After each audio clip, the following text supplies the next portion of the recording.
al taller Operando Plataformas SIP con OpenSIPS.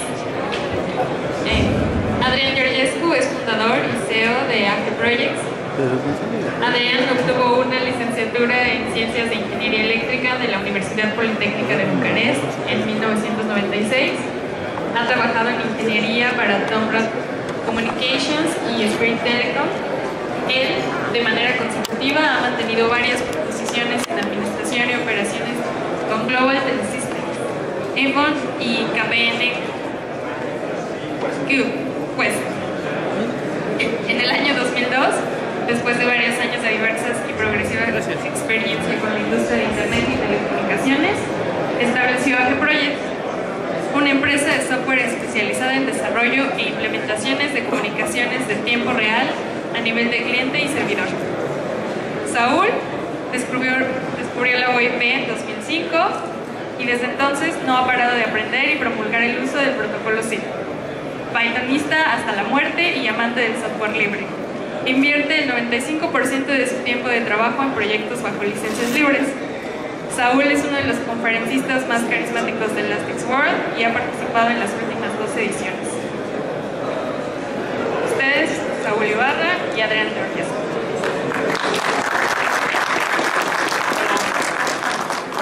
Adrian Georgescu, thank you everyone for being here, listening to us. We'll spend 1 hour together with you.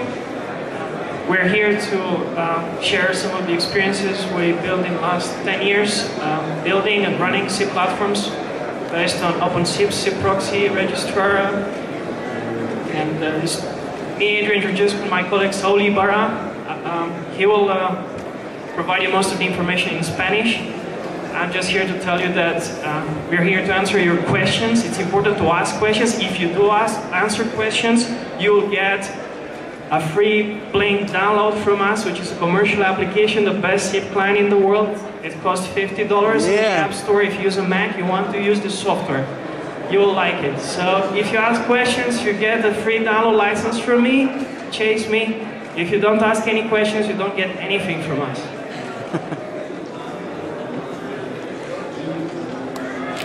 So most of the software we develop is in the open source domain, but this is our product. It's called Multimedia Service Platform. It's a complex platform for large operators that wish to deploy to a large amount of users. Those users could be residential users or could be small to medium enterprises.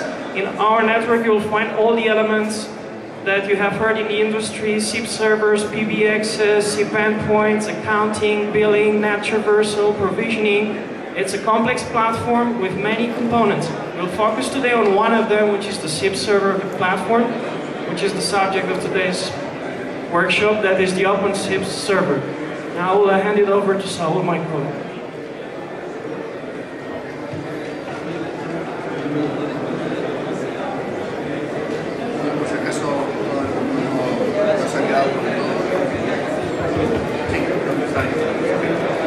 Por si acaso voy a comentar un poco en castellano lo que Adrián nos ha dicho ya. Nosotros venimos de AG Projects, ¿vale? Trabajamos mucho con un montón de software libre para hacer nuestras plataformas de comunicaciones que vendemos a nuestros clientes. Llevamos más de 10 años trabajando en esto y refinando el software. Utilizamos muchas piezas de software que necesitan trabajar juntas, ¿vale? Para ofrecer todos los servicios que nuestra plataforma provee. Son 2 productos comerciales, MSP y Sigtor, y nuestro cliente es Blink. Si no lo conocéis y hacéis una pregunta interesante, hoy podéis tener una licencia en solución para Mac. Si ya lo conocéis, si no lo tenéis, también podéis obtener una licenciación en no preguntaros. Queremos que hagáis preguntas, ¿vale? Este es un poco un diagrama funcional de cómo es nuestra plataforma. Como se puede ver, es ligeramente complejo. Incluye todos los subsistemas necesarios para hacer que funcionen nuestras shutdowns.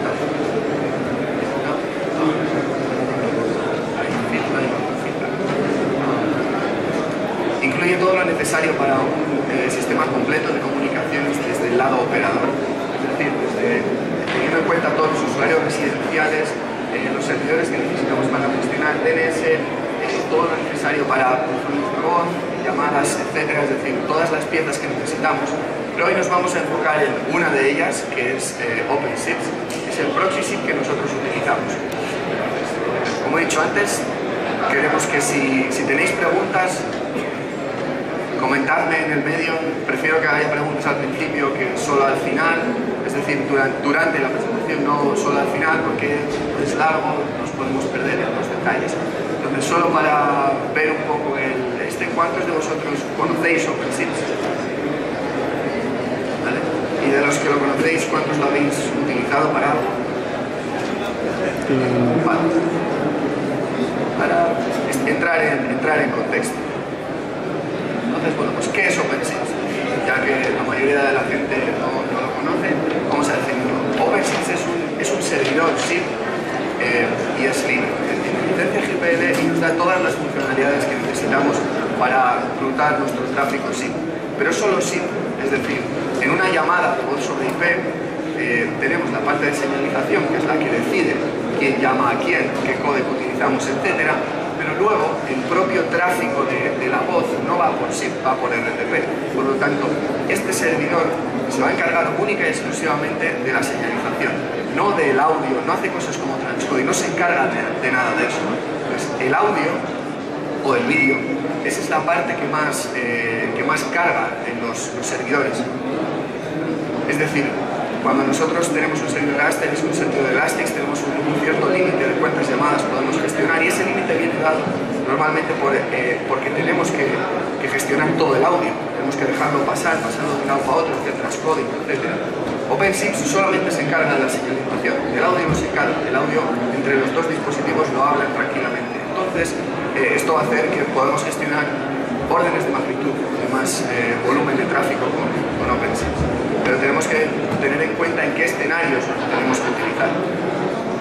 Entonces, unos escenarios que vamos a ver y comentar hoy, que son, por ejemplo, un load balancer, lo pondríamos delante de unos servidores que ya tenemos, por ejemplo, para balancear la carga. Podríamos tener varios Elastix y distribuir las llamadas de uno a otro. Entonces, este servidor, como soporta más carga que un Elastix, es una entidad suficientemente potente como para poder distribuir las llamadas a varios de ellos. Otra opción sería un Edge Proxy. Cuando nosotros diseñamos nuestra arquitectura de cómo queremos distribuir los servidores, hay un montón de cosas que tenemos que tener en cuenta. Por ejemplo, queremos añadir seguridad. Queremos que nadie intente llamar a través de nuestra plataforma de manera no autorizada. Entonces tenemos que hacer ciertas comprobaciones. También tenemos que arreglar el problema del NAT traversal, es decir, que cuando la gente está en su casa y tiene su router ADSL y dice, oh, solo oigo en un sentido, eso lo tenemos que arreglar. Y entonces lo que podemos hacer es desplegar OpenSIPS como Edge Proxy, que arregle todo eso y luego pase el tráfico limpio y arreglado hacia adentro a otro proxy, y ya ese proxy de dentro no se tenga que encargar. También lo podemos utilizar como un proxy o registrar él solo, es decir, que los usuarios directamente se registran en OpenSIPS y ya está, de la misma manera que se registrarían en Elastix. Y simplemente pueden llamarse entre ellos. Esto suele ser el típico escenario de, por ejemplo, usuarios residenciales. Los usuarios residenciales no tienen las necesidades de PBX, no necesitan colans, IVRs, este tipo de cosas. Entonces, por ejemplo, en ese escenario nos podría servir. También lo podemos utilizar como gateway para least cost routing, es decir, podemos tener 50 millones de rutas salientes y varias gateways PSTN y tener OpenSIPS para intentar lanzar la llamada por una ruta, si falla por la siguiente, si falla por la siguiente, de esta manera, de una manera eficiente y escalable. Y por último, si estamos interesados en tener presencia, OpenSIPS está equipado con un agente de presencia, de manera que es capaz de gestionar estos cambios de estado entre usuarios, es incluso capaz de generar estados artificiales cuando los usuarios están llamándose entre sí, es capaz de generar el estado de estoy ocupado, por ejemplo. También lo podemos utilizar en ese escenario. Pues ahora vamos a ver algunos de estos con un poquitín de más detalle. Este sería, por ejemplo, un caso de load balancer, en el que tenemos los clientes SIP que se nos conectan al servidor OpenSIPS aquí, ¿vale? Y nuestro servidor OpenSIPS pues balancea la carga a varios servidores Elastix que tenemos. De esta manera, pues si tenemos, por ejemplo, vamos a poner que tengamos 3 clientes, ¿vale? 3 grandes empresas, cada una es gestionada por un Elastix diferente. Pero nosotros queremos poner un OpenSIPS aquí para gestionar todo el tema de la seguridad, estar seguros de que nadie nos intenta atacar, para proteger nuestra infraestructura. Entonces esto nos haría de barrera para todo tipo de ataques de OS y nos balancearía la carga, nos la aplicaría al PBX que le corresponde en los varios Elastics y la lanzaríamos a cualquiera de todos ellos. Otro escenario, el escenario en el que utilizamos OpenSIPS tanto como Edge Proxy como Core Proxy sería este. Que por ejemplo tenemos aquí dos clientes de escritorio, como podrían ser Link o cualquier otro cliente, y el Edge Proxy de la que se encarga es de hacer todos los checks para arreglar el NAT, es decir, hacer que al llevar el paquete SIP para que los dos usuarios se oigan el uno al otro, aunque los dos estén detrás de un router y los puertos no estén abiertos, etcétera, etcétera, se va a encargar de hacer todo esto aquí y luego nos va a mandar el paquete al Core Proxy, que es el que va a autenticar al usuario y todo eso, pero ya en este trozo de aquí ya la comunicación sí está limpia, está arreglada, va a funcionar detrás de NAT y todo eso, entonces no tenemos que preocuparnos de esa lógica aquí. Eso nos sirve para que cuando nosotros configuramos nuestros servidores, la configuración sea mucho más sencilla. Es decir, lo vamos a ver un poco más adelante, pero como tenemos que integrar muchas cosas, es decir, sanity checks, digamos, para saber que los paquetes no nos están intentando causar ningún fraude, ningún ataque. Tenemos que arreglar los problemas de NAT, tenemos que encontrar a los usuarios. Todo esto al final, pues claro, puedes tener un fichero de 5.000 líneas de configuración que te olvidas de modificar cada 6 meses porque ya no sabes ni qué estás haciendo. O puedes distribuir las responsabilidades en distintos servidores de manera que cada uno hace una cosa, pero la hace bien y le manda el paquete al siguiente. Digamos un poco en el estilo Unix de hace una cosa, pero dando correcto.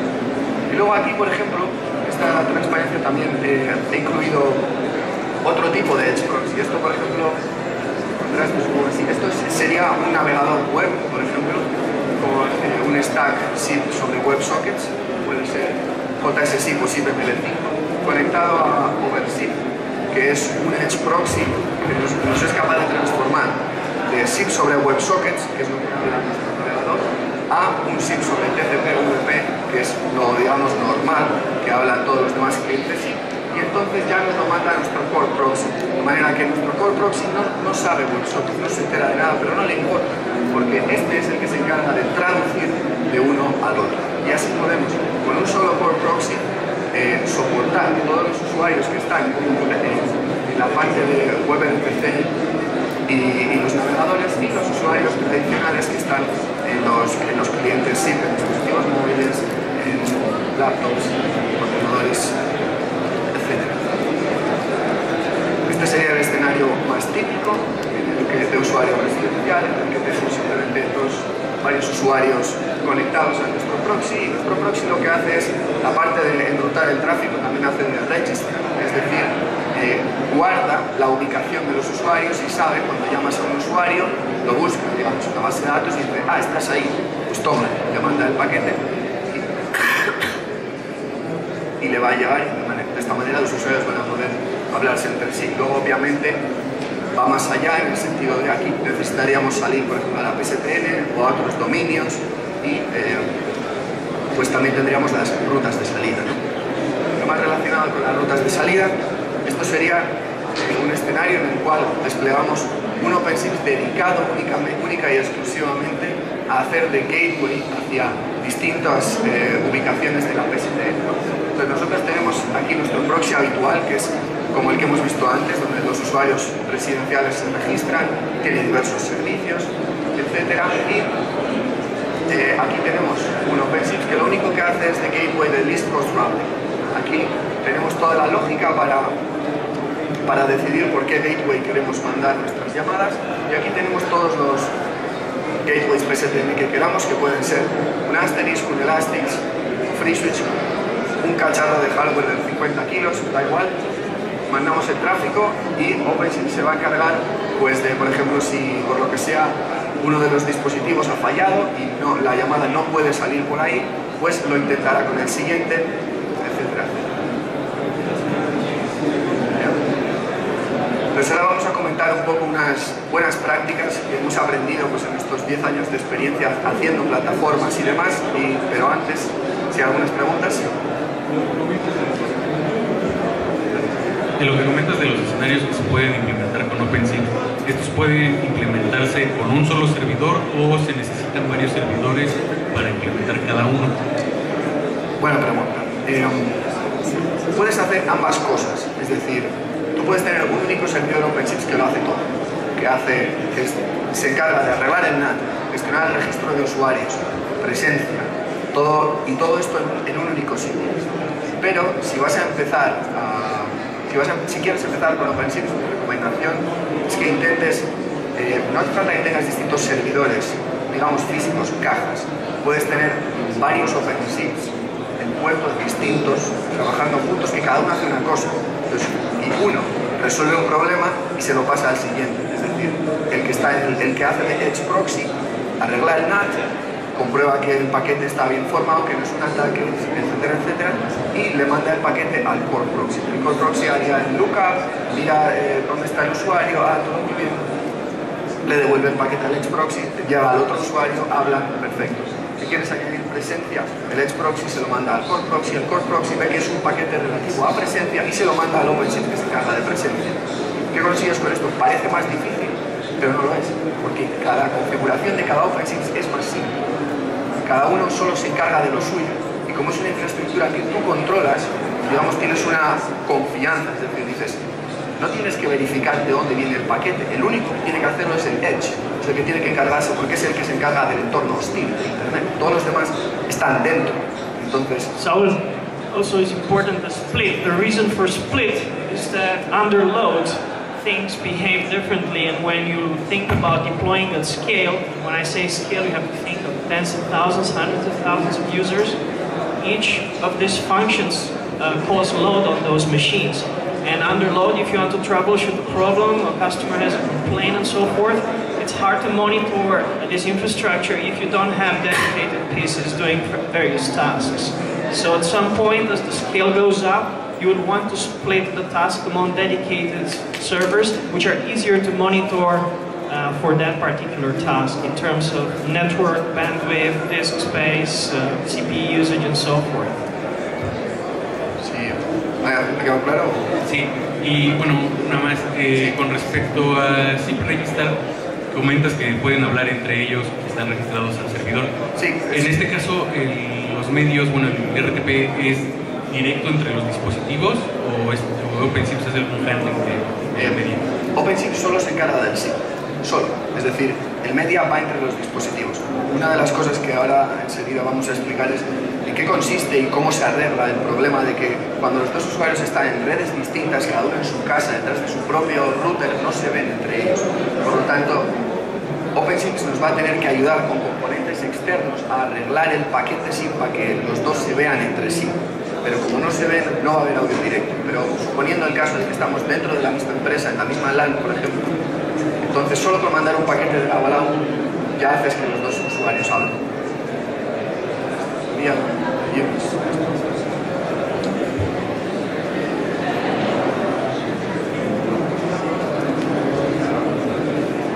Una pregunta, para escenarios en los que requieres transcoding, por ejemplo, que pones OpenSIPS y del otro lado pones un Elastix, un Asterisk, lo que sea, y supongamos que tienes una troncal SIP que solamente platica G729, por ejemplo, para hacer transcoding requieres un hardware adicional, una caja adicional, o lo puedes hacer directamente con OpenSIPS. Digamos que sí y no. Es decir, OpenSIPS, como he dicho y remarco, solo hace SIP. Pero una de las cosas que puedes hacer, por ejemplo, si tu troncal solamente habla G729, lo que puedes hacer es mandar la llamada a un Elastix, y Elastix habla G729 y Elastix te hace el transcoding al final, porque OpenSIPS no se encarga del audio. Pero desde hace muy poco, desde la última versión, la 1.10, que ha salido hace un mes o dos como mucho, hay un módulo de OpenSIPS que es capaz de interactuar con las tarjetas de transcoding de Sandbox. De manera que el tráfico lo recibe OpenSIPS, el tráfico SIP, y modifica el paquete para que la parte del RTP se encargue la tarjeta Sandbox. Y entonces al final hardware dedicado puede soportar un volumen de llamadas importante, está hecho con DSPs, está optimizado, es hardware, no necesita, digamos, fuerza de CPU, el hardware se encarga. Eso es muy reciente, como te digo, hace máximo 2 meses que ha salido. ¿Había alguna pregunta por ahí, me parece? Buenos días. Antes de pasar a lo que es el ejemplo de la práctica, yo te quería preguntar de 2 transparencias anteriores. En la última etapa, en donde estaba los WebSockets, la anterior, el WebSocket que sale del Edge Proxy. No sé si me podrías explicar cuáles son los estándares que mencionaste de WebSocket, porque tengo entendido que esto permite que el Edge Proxy pueda comunicarse con prácticamente cualquier dispositivo, ¿no? Sí. Es un navegador web. La historia es que los transportes estandarizados de SIP a día de hoy y los que están desplegados en todo el mundo son 3: UDP, TCP y TLS. Entonces ahora está de hecho en proceso de estandarización y uno de los autores del documento, Iñaki, para lo que vayáis, se estandariza el uso de SIP sobre WebSockets. Entonces podemos, digamos, hablar SIP desde el navegador. Ahora bien, como el transporte que utilizamos es WebSocket, no podemos llegar a los usuarios que están detrás de UDP, alguien nos tiene que hacer la transformación. Y luego aparte, de la misma forma que no podemos llegar al usuario, tampoco podemos llegar al proxy, es decir, OpenSIPS no soporta el transporte WebSocket. Por lo tanto, necesitamos a alguien en el medio que nos transforme de WebSocket a TCP o a TLS o a UDP. En ese caso podemos utilizar otro Edge Proxy que está diseñado única y exclusivamente para hacer esta transformación, que se llama OpenSIPS.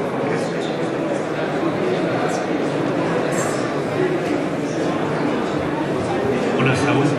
Vimos en las anteriores diapositivas que uno de los usos de OpenSIPS puede ser un Edge Proxy para protegernos de denial of service, ¿no? De ataques de DOS. ¿Qué mecanismos implementa OpenSIPS para este tipo de ataques? Lo tengo un poquito más adelante, así que voy a volver a esa pregunta en unos minutos.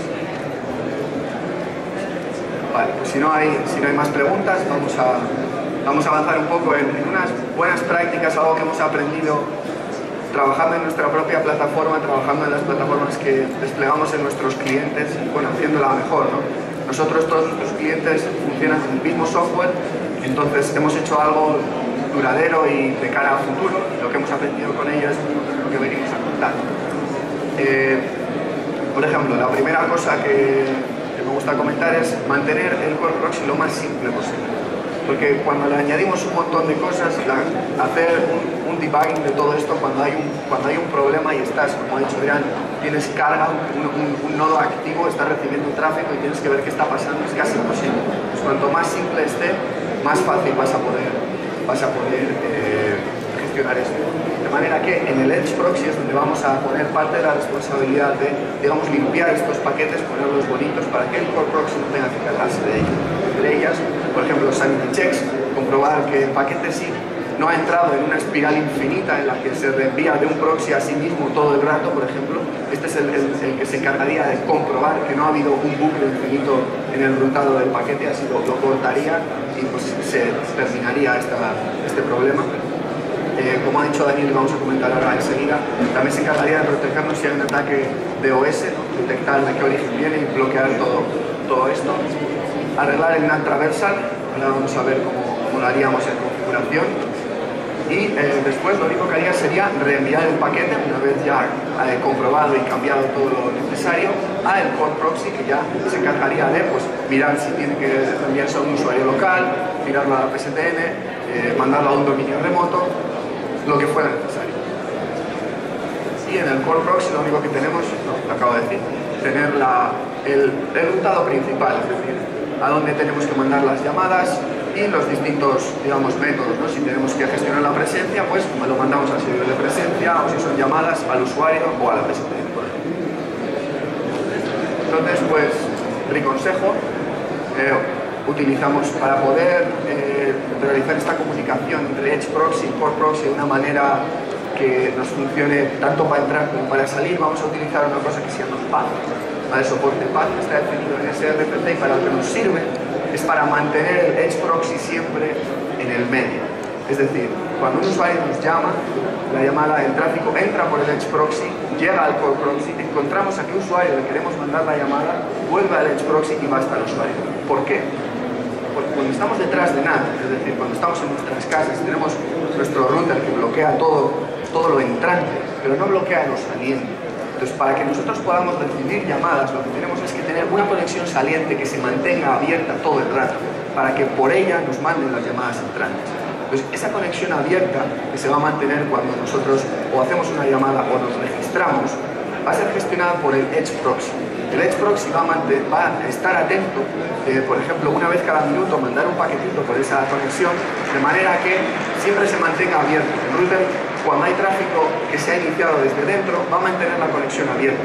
De esta manera vamos a poder recibir las llamadas centrales.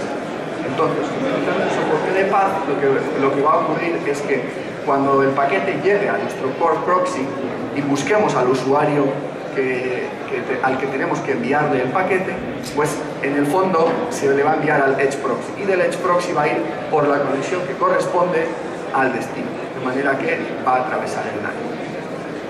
Para los aventureros, esto sería un poco cómo lo configuraríamos. El soporte de paz es bastante automático, es decir, solo tenemos que cargar los módulos necesarios y ellos se integran con paz. Entonces, solamente vamos a activar un parámetro en el módulo path para que nos guarde la dirección IP de origen. Tened en cuenta que a la hora de escribir nuestra lógica en el core proxy, como el paquete nos ha venido del Edge Proxy, no del usuario final, vamos a tener, necesitamos de alguna manera poder saber de dónde ha venido el usuario realmente. Entonces, con este parámetro, el módulo path nos lo va a decir. Entonces, en el Edge Proxy lo único que vamos a hacer es, por ejemplo, cuando nos viene un register, porque el path se utiliza con los registers principalmente, le vamos a añadir la cabecera path con esta función que ya trae OpenSIPS, y luego lo reenviamos al core proxy. El core proxy se encarga. En el core proxy, ¿qué haríamos? Si el método es register, lo guardamos, pero le pasamos un par de flags específicos que, si miráis la documentación, lo único que hace es hacer uso de la cabecera path para asegurarse de que después, cuando miremos dónde está este usuario, dices, este usuario está en su casa, pero para llegar a ella tienes que ir al Edge Proxy primero. Y de esta manera nos vamos a asegurar que el camino va a estar libre y vamos a poder atravesar todo NAT habido y por haber. Más sobre NAT. El NAT es un problema que hay y que tenemos que resolver para nuestros clientes. Entonces, mi recomendación es que siempre arregléis el NAT. Mucha gente intenta optimizar al máximo, decir, pero si detecto que la IP es privada y los dos parece que están en la misma red, entonces si no aplico NAT me ahorro relayar 4 megabytes. No sirve para nada, porque todo Dios en su casa tiene una red 192, 168, 1 algo, entonces todo el mundo parece que está en la misma red, pero no está. Entonces, digamos que las posibilidades de que tu chapucilla funcione son bastante limitadas. Entonces, mi recomendación es que siempre apliques los mecanismos para arreglar el NAT, pero no rompiendo ICE. ¿Sabéis? ¿Alguien sabe qué es ICE? ¿No? Vale. No. En una palabra, digamos, ICE es una tecnología mediante la cual, cuando dos dispositivos van a hablar, se intercambian información sobre qué IPs conocen para enviar tráfico. Es decir, hola, quiero hablar contigo y como tengo 4 interfaces de red, pues aquí te puedo mandar RTP por esta IP, por esta IP, por esta IP o por esta otra IP. Entonces luego los dos van a intercambiar esta lista de candidatos y van a decir, a ver, si te mando un paquete desde esta IP a la tuya, ¿lo recibes? Y si no lo reciben, esa pareja de IPs se descarta hasta que encuentran una que funciona y se manda el tráfico. Entonces, nosotros, ¿qué es lo que vamos a hacer desde OpenSIPS? Vamos a insertar una pareja de candidatos válida que apunta a un servidor que tenemos en nuestro data center, por ejemplo, que es capaz de hacer un relay de RTP. De manera que, aunque los dos usuarios estén detrás de su casa, si tenemos una entidad fuera, en internet pública, entonces los dos son capaces de llegar a ella. Entonces lo que hacemos es engañarles a los dos. A este le digo que el contrario está aquí en internet y al otro en la respuesta le digo lo mismo. De manera que los dos se piensan que están hablando uno con el otro, pero están hablando a través de un data center. Y así es como arreglamos el NAT, poniendo a alguien en el medio al que los dos puedan ver, ya que si no, no se ven entre sí. Entonces ICE hace que esto funcione de manera automática. Entonces, nosotros, con una de las piezas de software de nuestra plataforma, se encarga de hacer esto por nosotros. De hecho, es la primera implementación que existe que hacía esto, la hemos hecho nosotros. Que arregla el NAT sin romper ICE, de manera que los que sepan hacer estos mecanismos para no necesitar de nuestra ayuda los puedan seguir utilizando. Pues poneros un diagrama bonito. Esto sería cómo funciona el NAT Traversal. Aquí tenemos a nuestro usuario que tiene la barrera, es decir, el tráfico LTP no puede ir directo, no puede ir así, de manera que nosotros hacemos, el path verde sería la señalización que va hacia OpenSIPS, y OpenSIPS lo que hace es modifica el paquete de manera que el audio, en lugar de ir directo, atraviese media proxy en este caso.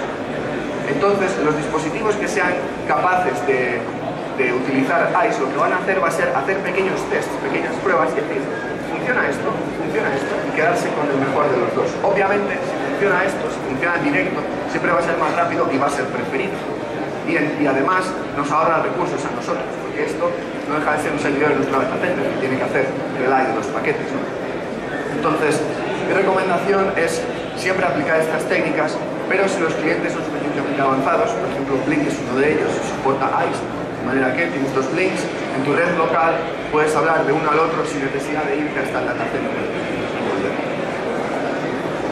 Yendo a lo interesante del asunto, a OpenSIPS, digamos, esta sería la forma más reducida en la que he podido poner cómo arreglar las dos cosas que necesitamos para el NAT Traversal. Es decir, aquí vamos a modificar el paquete SIP con las IPs que necesitemos para que el tráfico atraviese nuestro media proxy. Y luego con esta llamada a la función engage media proxy lo que vamos a hacer es decirle a media proxy, oye, me das 2 puertos por favor, que necesito arreglar este paquete SIP para que te atraviese a ti. Le decimos que nos abra 2 puertos. Una pregunta. Buenas tardes. Empezando ya a futuro, ¿cómo sería el funcionamiento con el funcionamiento IPv6 en la comunicación entre dispositivos? Buena pregunta. Cuando hay IPv6, una de las creencias es que no hay NAT. Y eso puede ser verdad, pero que no haya NAT no implica que haya visibilidad directa. Es decir, al final, cuando IPv6 se despliega a nivel mundial, lo que va a ocurrir es que todo el mundo va a tener pues, un firewall, ¿no? Porque ahora mismo todas las máquinas de tu casa están firewalleadas por tu NAT, digamos que no son accesibles directamente, se estrellan contra tu router, que es uno. En cambio, si tienes todos tus portátiles de casa con IPv6, a lo mejor no quieres que todo el mundo pueda llegar directamente a ellos. Entonces, ICE, de hecho, es lo que te va a ayudar, porque vas a poner todos los candidatos, por ejemplo, tu dirección de IPv6, tu dirección de IPv4, y va a probar todos los caminos y va a elegir el mejor de todos para realizar la comunicación. Va a elegir el que funcione, va a ir descartando todas las parejas de candidatos que no funcionan. Es decir, si tienes IPv6, por ejemplo, pero no funciona bien porque es un túnel de esos para pruebas y se ha caído el remoto, vete a saber, entonces esa conexión, ese check va a fallar. Y como ha fallado, se descarta y probamos el siguiente, y probamos el siguiente, y probamos el siguiente. Y entonces MediaProxy es, digamos, la última solución. Si todo falla, MediaProxy va a funcionar, porque para eso lo hemos puesto, para que funcione. Entonces, si todo falla, todos los checks de ICE fallan, siempre vas a poder funcionar con MediaProxy. Ese es el plan.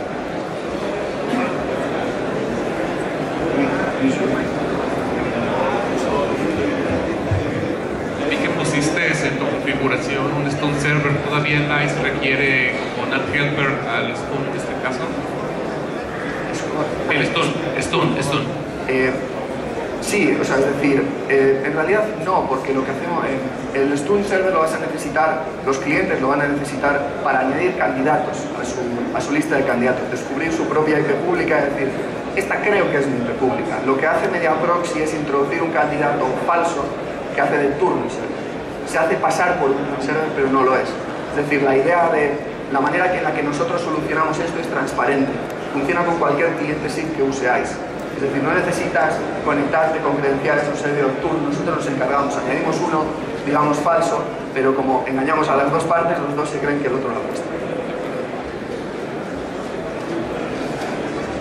Vale, vamos allá. Mantén tu configuración limpia, digamos. Eso lo he comentado un poco antes, es decir, Yo recomiendo utilizar un sistema de control de versiones para tener toda nuestra configuración. Nosotros, como he dicho, todos nuestros clientes usan la misma, con pequeñas modificaciones que cada uno tiene, pero la central es una y única. Entonces, la vamos mejorando obviamente a medida que encontrar nuevas funcionalidades, arreglos de bugs, y si lo tenemos en un único sitio, esto nos va a facilitar todo. Es una buena práctica separar la lógica de enrutado, por ejemplo, por distintos métodos, es decir, cómo enrutamos el invite, cómo enrutamos un subscribe, cómo enrutamos un cancel, porque así de una manera fácilmente visual podemos encontrar fallos en nuestra lógica y ver hacia dónde vamos a enrutar las distintas cosas, ¿no? Esta es, digamos, mi recomendación. Primero mirar el tipo de método que hemos recibido y después pues mandar la llamada, quiero decir, gestionar ahí la llamada en la manera que necesitemos. Si es un register, pues si estamos en el Edge Proxy, mandarlo al Core Proxy, si estamos en el Core Proxy, hacer el save, guardarlo en la tabla de location. Si es un invite, lo mandaremos a donde haga falta. Si es un subscribe, lo podemos mandar al servidor de presencia, etcétera, etcétera. De esta manera es muy fácil seguir en la configuración qué está pasando en todo momento y a dónde tenemos que ir rápidamente a buscar un error si ha fallado un invite o un subscribe. Aquí hay una pequeña herramienta que creé antes de venir a esta conferencia, se llama JCCG, es una forma de crear templates para la configuración, es decir, poder partir nuestro fichero en distintos trozos pequeños y escribir nuestra configuración. Por ejemplo, si queremos escuchar en varias direcciones IP diferentes, pues ponerlo de una manera que sea fácil. La configuración de OpenSIPS, digamos que no es todo lo flexible que pudiera ser en algunos aspectos. Por ejemplo, si queremos habilitar y deshabilitar TCP rápidamente, puede que necesitemos modificar 4 cosas a la vez. De esta manera hacemos un previo preprocesado. Entonces podemos tener, por ejemplo, una configuración central y luego varias extensiones. Es decir, este cliente necesita esto, entonces nosotros te dejamos que tú escribas en este fichero lo que te dé la gana, luego regeneramos la configuración incluyendo la lógica central más lo que tú hayas escrito, se combina todo y se crea un fichero de resultado. Por poner un pequeño ejemplo, aquí tendríamos las opciones de uso de TCP con esta sintaxis que son templates de Jinja. Es un lenguaje de template muy bien documentado y muy fácil de utilizar. Ahí tenemos un objeto, en este caso en Python, que define, por ejemplo, cuáles son que queremos utilizar TCP y en qué IPs queremos escuchar, y ejecutamos este comando y nos va a generar un fichero válido de configuración de OpenSIPS. Lo que va a hacer va a ser sustituir todas estas cosas que están aquí. Esto nos hace mucho más fácil la gestión de este fichero, ¿no? Porque modificar toda esa sintaxis todo el rato no es, digamos, demasiado, no es user friendly. El fraude es algo que no vamos a poder evitar, entonces lo que tenemos que hacer es intentar contrarrestar pues toda la maldad que nos puede influir, ¿no? Por ejemplo, es imposible que una cuenta así no sea comprometida alguna vez, porque no se haya puesto pero se llama porque se la ha dejado apuntar en un post-it en la mesa de la cocina, vete a saber. Entonces lo que podemos hacer es, digamos, hacer unas medidas preventivas para que cuando pase el impacto sea el mínimo. Por ejemplo, aplicar cuotas por usuario. Es decir, un usuario residencial no puede gastar $1000 en un día. Entonces, no le dejes gastar más de $400 en un día si es un usuario residencial. De manera que si su cuenta ha sido comprometida y la gente se pone a llamar a la Antártida, pues entonces que al menos el daño sea máximo pues de ese precio que hemos puesto. De la misma manera que podemos aplicarlas por día, por mes, de distintas maneras, pero el concepto de cuotas por usuario nos va a poder hacer no va a limitar el daño que nos sucede. Implementar una manera rápida de desactivar una cuenta también es indispensable, es decir, implementad un mecanismo en el que miras en una base de datos si esta cuenta está activa, está no activa, para rápidamente, si ha sido comprometida, algo está pasando, no sabemos qué, tenemos por ejemplo algún fallo en nuestra lógica de detección de lo que hemos comentado antes, pues rápidamente poder desactivar la cuenta y que no haya una sola llamada. Y, por ejemplo, tener un blacklist de números premium a los que no se puede llamar, ¿no? Supongo que nadie habéis visto una llamada a la Antártida en vuestros CDRs y si no quiero hablar con vosotros luego. Entonces, no interesa que nadie pueda llamar siquiera. Si falla, que llamen y ya le activamos la ruta solo a él. Es decir, esto nos va a perder limitar esto. Y también limitar el número de llamadas concurrentes. Es decir, un cliente residencial o una empresa no es lógico que pueda hacer 5000 llamadas. Entonces, nosotros lo limitamos a un número razonable para que en caso de que la cuenta sea comprometida, pues con todas estas medidas que hemos dicho ya, el daño que puede hacer va a ser mucho más limitado, porque si solo le permitimos 2 llamadas concurrentes y tiene una cuota de $400, pues va a tardar un huevo en subir los $400, igual nos hemos dado cuenta antes. También aplicar el sentido común pues suele ayudar. 1, 2, 3, 4 no es una contraseña, es una broma, entonces tenemos que tener esto en cuenta. Normalmente los usuarios suelen tener sus credenciales SIP y luego también se les suele dar una interfaz web para administración de su cuenta, ver sus llamadas, etc. Es importante que esas 2 contraseñas sean distintas, porque entrar a la web es una cosa, nos podemos dejar la sesión abierta en Chrome sin querer y luego resulta que cambiamos algo y podemos hacer las llamadas o al revés, ¿no? Entonces mantener estas 2 cosas separadas también nos puede ayudar. También es interesante que podamos detectar, en OpenSIPS podemos detectar cuando una autenticación, un intento de autenticación es fallido.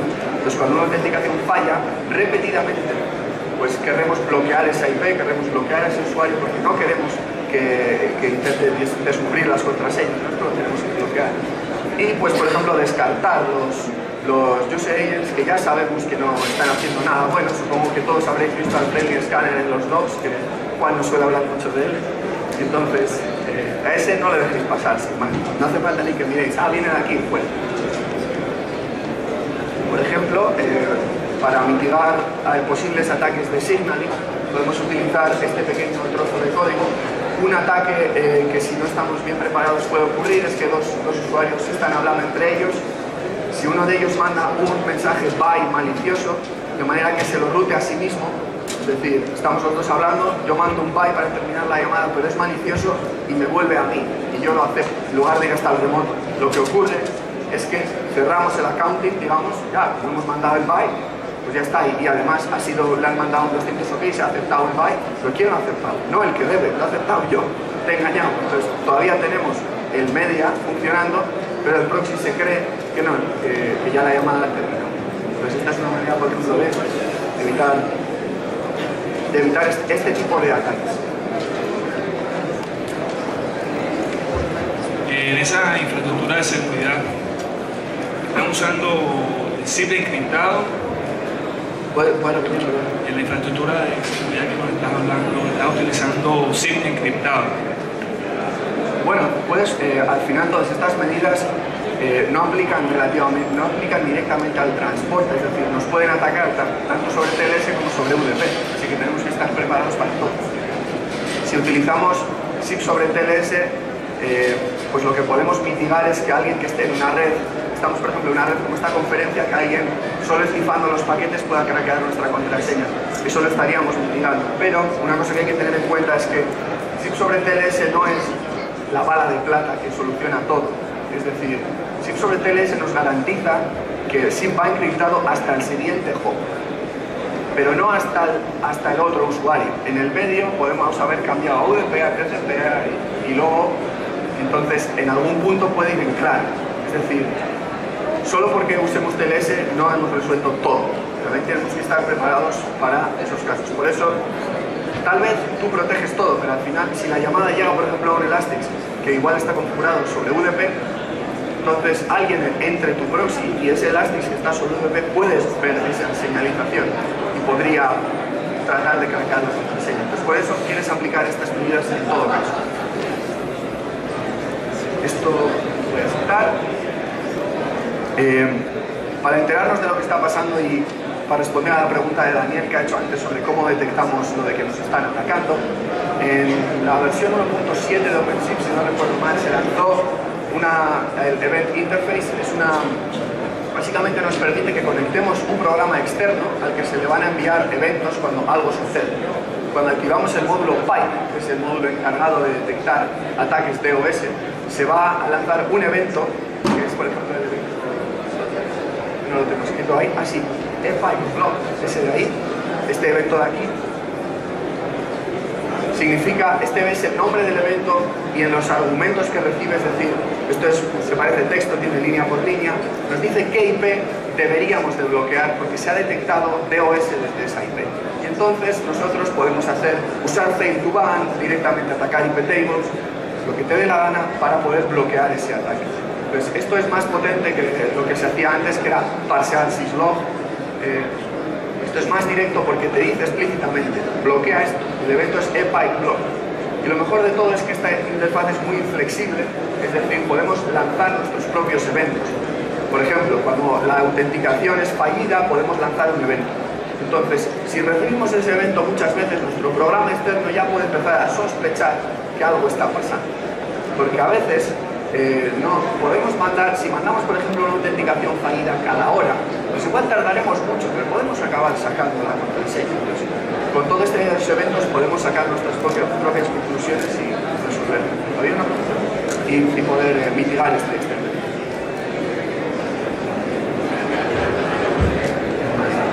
Hablando un poco sobre el tema que estás comentando en este momento, ¿es posible interconectar este tipo de soluciones con sistemas como Nagios que me ayuden a monitorear el comportamiento que está teniendo mi OpenSIPS? Bueno, obviamente todo es posible, es decir, tú podrías hacer, por ejemplo, un plugin para Nagios que se conectara a la event interface de OpenSIPS y entonces fuera, por ejemplo, pintándote gráficas de las autenticaciones fallidas a lo largo del día. Lo podrías hacer perfectamente. Es decir, yo no conozco ningún plugin con estas características, pero no sería difícil de hacer. Esto básicamente es un socket UDP, de hecho, o una interfaz XML RPC a la que tú te conectas a OpenSIPS y OpenSIPS le dices a OpenSIPS, estoy interesado en estos eventos, y OpenSIPS te los va a mandar a esa dirección desde la que tú te has conectado en el momento en el que suceda. Entonces tú luego ahí puedes hacer lo que quieras. En el caso de Nagios o Itinga puedes querer pintar unas gráficas para ver pues, qué es lo que ha estado ocurriendo, pero puedes utilizar también los eventos para otras cosas. Por ejemplo, pues no sé, imagínate que quieres mirar cuánto el número de llamadas a la Antártida, entonces en lugar de igual mirar en el CDR, como es algo tan puntual, podrías querer lanzar un evento, ¿no? Algo raro está pasando. Y cosas así. O, por ejemplo, una cosa que se me ha pasado a comentar es que podrías querer utilizar algo como GeoIP para determinar un poco si el comportamiento del usuario es anómalo. El GeoIP no sirve para todo, pero si tus usuarios son residenciales y viven en Holanda y de repente se registran desde China, hay algo raro. Entonces, por ejemplo, podrías querer no permitir directamente que se registren y que básicamente requieran contactar contigo para que tú les actives el registro desde el extranjero, por ejemplo, si es el caso de un usuario residencial. Si es un usuario que viaja mucho, obviamente esto no aplica, pero tenemos todas estas opciones. Y bueno, esto es todo lo que teníamos para decir hoy por resumir. Sí. Una última pregunta. Con respecto a la seguridad, ¿tienen algún tipo de algoritmo heurístico que pueda ir aprendiendo, no sé si se detecta algún ataque recurrente en algunos servidores que pueda prever que te pase a ti o algún módulo parecido? Había un bot, igual Juan te puede comentar, pero había un bot de Twitter que tuiteaba las IPs desde la que estaban ocurriendo ataques, ¿no? Entonces tú podrías en tu lógica de OpenSIPS, por ejemplo, cargar periódicamente o de cada hora las IPs que va tuiteando este bot en un memcache, por ejemplo, algo rápido, y desde tu OpenSIPS decir, la IP de origen está en el memcache de las IPs malas, sí, pues a la calle. Entonces, sí que he visto este tipo de historias colaborativas suceder, entonces yo creo que sí se pueden aplicar. Entonces, esto es lo último que queríamos comentar, es decir, mantener nuestras configuraciones simples, aplicar sentido común y estar preparados para lo que pueda fallar, porque en algún momento va a fallar y va a haber que resolverlo. Si tenéis preguntas, ahora o si no, nos podéis encontrar en Twitter, vamos a estar por aquí. Pero he visto dos preguntas. Saúl, tenemos un problema grande aquí en México con los carriers de internet residenciales. Los modems, routers, están muy mal configurados por default y implementan casi siempre SIP-ALG. ¿Cómo podemos hacer con OpenSIPS o no podemos hacer nada cuando SIP-ALG rompe el señalamiento SIP? Sí, bueno, digamos que lo que puede funcionar en esos casos normalmente es utilizar teles. Porque al utilizar teles el router no puede mirar. Entonces el paquete no pasa sin tocar. porque no puede mirar. O a veces también miran el puerto de destino y entonces intentan hacer cosas más creativas. Entonces, cosas que he visto hacer es, por ejemplo, desplegar SIP sobre TLS en el puerto 443. Entonces, si tu servidor escucha SIP sobre TLS en el 443, tu router se va a pensar que es HTTP y lo va a dejar pasar y le va a dar igual. Esa es una técnica que se suele utilizar porque cada router, de hecho no entiendo muy bien por qué hacen los ALGs, no he visto ni uno que funcione de manera decente. Es decir, lo que he hablado antes de ICE en Blink venía habilitado por defecto y lo tuvimos que deshabilitar porque unos netgears se reiniciaban solos. Intentaban hacer cosas demasiado creativas, pero eran tan tontos que cascaban y se reiniciaban, entonces no funcionaba la cosa. Pero usando SIP sobre TLS no pueden ver lo que hay dentro del paquete y ya si lo pones en el 443 encima no saben muy bien ni lo que está pasando. Pues suele ser una forma bastante, bueno, una forma que hay para esquivar este problema. ¿Puedes dar algunos ejemplos de las implementaciones más grandes en términos de tráfico que han hecho ustedes? Nice. How big or? Well, we have customers that have different business models and their traffic patterns differs from one customer to another. At the same time, the software, most of the components are in open source domain. There are thousands of downloads for this software happening every year. Again, this is software you put in a large deployment. So if you have thousands of downloads, people continuously update, you can monitor at least your repository to understand how many people really use this software. And you're talking about thousands of deployments on the planet. Commercially, we have 20 customers that purchase our professional services that deploy this platform from us, but the software is deployed by many who have more traffic than our customers. And it's hard to find the real figures, but there are reports unverified that with media proxy there are customers doing 50,000 simultaneous sessions for the media relay part, or SIP signaling. Again, depends on the pattern. If you just do registration, there are residential services with more than 500,000 users using OpenSIPS. But it's hard to keep track of this. Nobody tells you. It's in our customers. We focus on a certain feature set which limits how the product is used so that we can support it long term and so forth. So our largest customers are in the range of like 50,000, 60,000 active users. But the solution is designed to be scalable, and we're able to understand how each component loads, and we're able to scale it up. We have an interesting architecture based on a self-organizing peer-to-peer network. That's SIP-Tor, so mentioned in the first line. We are able to horizontally scale all these servers, whether it's an OpenSIPS component, a media relay component, accounting component. We're able to do all active type of deployment where you have one or many servers serving a certain task or function in the network, so you can scale it up. So you heard the term core network. What we deploy is core network. What does it mean? Some functions belong to a central logical component, not a single server, not a central server, but a central logical component. OpenSIPS fulfill a lot of the functions that when your business grows and you're successful, let's say deploying a lot of instances of a PBX, for instance, an Elastic instance doing a certain application for your customers. Imagine you have 50 of those instances. It becomes a nightmare to maintain it, grow it, properly distribute the load across all those instances. At that point, when you grow beyond a few instances of your core application running on several servers, you need to distribute some of those, to detach some of the tasks which those boxes are doing fine at their scale. You have to put them in a different place in the network. So net traversal, accounting, provisioning, all your phone numbers, all these things belong to some central core network place. And the applications that do the actual service for your customer can run in a certain instance of your Elastix or Asterisk or box that does the actual logic of the application. But things like accounting, net traversal, all these things which don't relate actually to what the customers pay, they belong to this entity that is much more scalable, and OpenSIPS can absorb a lot of these functions. Thank you. Question in the back, last row. Como sabes perfectamente, Horario estamos creando todo la virtualización. Mi pregunta sería, ¿cuáles cliente virtualizado y si esto funcionaría, sobre qué plataforma es recomendable hacerlo. En principio, los problemas de la virtualización normalmente suelen venir del lado del media, es decir, porque gestionar el RTP, gestionar el audio y el vídeo es lo que más carga te da y ahí necesitas tener un timing que sea muy preciso, es decir, uno de los problemas iniciales de la virtualización hace años era, por ejemplo, que en Asterix el driver de DADI en aquella época no tenía una fuente de tiempo fiable cuando lo usaba sobre Shell.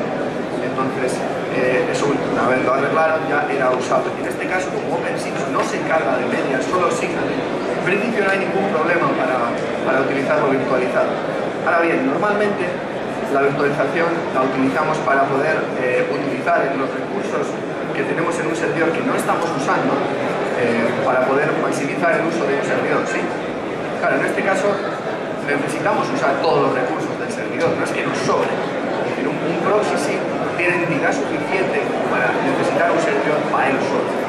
Entonces nosotros no recomendamos utilizar virtualización porque necesitamos tener todos esos recursos por si, por ejemplo, la carga sube, porque supongo que todos habremos experimentado que en Navidad a las 12:01 todo Dios quiere llamar a felicitarles en Navidad a sus familias y nada funciona.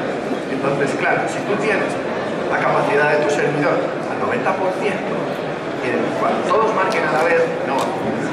Entonces, necesitas que tu servidor pueda crecer el tráfico de esa manera. Por ejemplo, si tenemos una infraestructura como la que estaba describiendo antes Adrián, que es la que nosotros montamos, se llama SIGTOR, es una red que se organiza ella sola, es decir, necesitas más tráfico, pones más nodos. Pero de la misma manera puede ocurrir un terremoto y un data center se cae y 3 nodos se caen. Y no pasa nada, porque la carga se reparte. Pero si tienes todos los nodos al tope de su carga, en el momento en el que algo falle y no vas a poder aguantar con la carga extra y todo se cae en plan efecto dominó. Entonces, no recomendamos utilizar virtualización porque necesitas todos los recursos de cualquier manera. Entonces, no es algo que nosotros utilicemos en este escenario. Una pregunta. Buenos días. Entiendo de que la promoción es acerca de OpenSIPS. ¿Cómo lo comparas OpenSIPS con Camellia? La pregunta del millón. This is the key question. So both Camellia and OpenSIPS have the same heritage. They are forks of what originally was SIP Express Router. SIP Express Router is a project started by Fraunhofer Institute in Berlin. It was a project which was initially a research project. Then it was a company, a spin-off from Fraunhofer, Intel, who took that piece of software developed by students in the research institute, turn it into a commercial product while maintaining the open source characteristics, so the source code was available. That Intel team split in two. There were basically Romanians and Czechs working in a large laboratory focus. They split because of commercial reasons, because of all kinds of problems, and what people thought at the time was that the project is in danger. Actually, the opposite happened. The software was so widely used and adopted that all the forks that emerged out of that original project, all of them are successful, and they don't really compete with each other anymore because they have features that differ from one to another. So they started from a common ground, but OpenSIPS and Camellia, while still sharing some common functionality, if you look at the modules and practically you cannot reuse anymore the logic from Camellia to OpenSIPS and vice versa, because the last 3 years each project went its own path depending on customers using it and so forth. So they are both share the same pedigree and same DNA, but they are different pieces of software. Compare at which level, because again, comparison at which level. You have modules that tells you what functionality is available in each, so you can compare it on, I don't know, module level, scalability level. There are many similarities and many differences. Es un poco difícil también responder a la pregunta desde nuestro lado, es decir, nosotros contribuimos al proyecto, entonces obviamente si nos lo preguntas a nosotros la respuesta pues tiende hacia un lado, pero lo que yo suelo decir siempre es que toma el proyecto que cualquiera de los dos que tú creas, siempre lo puedes probar, es decir, ahora son diferentes, pero como comparten el pasado, con los dos puedes hacer el mismo mínimo de funcionalidades. Y entonces, si hay algo que uno no te da, que te da el otro, puedes usarlo. Y como he dicho, si divides tus servicios en distintas instancias, tienes un core, tienes un edge, no tienes que casarte con uno solo. Puedes usar uno para esto, otro para lo otro, distinto software para distintas... I would imagine it's like, you know, the car industry had different brands. Their old cars have 4 wheels and, you know, they're very similar. So, you know, why one car would be better than the other is a subjective, you know, question. There is no absolute answer which one is the best. Depends on the purpose.